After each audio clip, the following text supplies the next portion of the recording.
Hi everyone, welcome back to the channel. Today, we're going to do a practice lesson using the SmartPLS software, a powerful tool for structural equation modeling.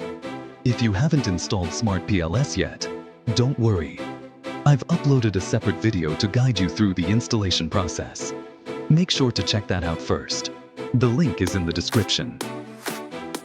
Alright, let's get started the video.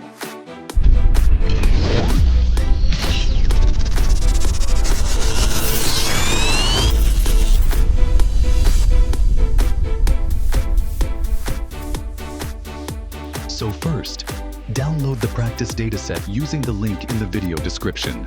So, open your SmartPLS software and import the dataset into the software.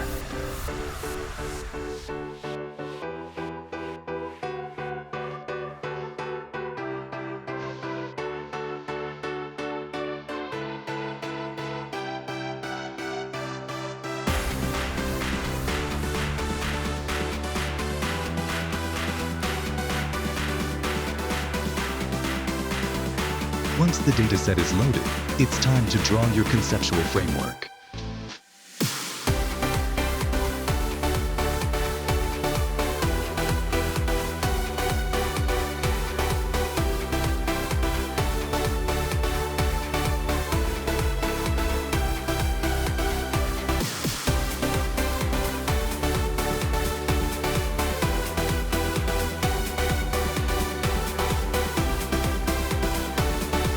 If you're working with a mediating variable, it would look like this, show on screen.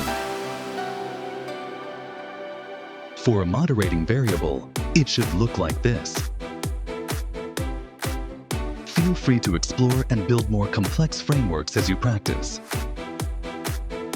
It's packed with definitions, step-by-step instructions, and everything you need to understand SmartPLS in depth. The download link is also in the description. That's it for today's practice session. If you found this video helpful, please give it a thumbs up. And don't forget to subscribe for more tutorials like this. Got questions or want me to cover something specific? Drop a comment below. Thank you for watching.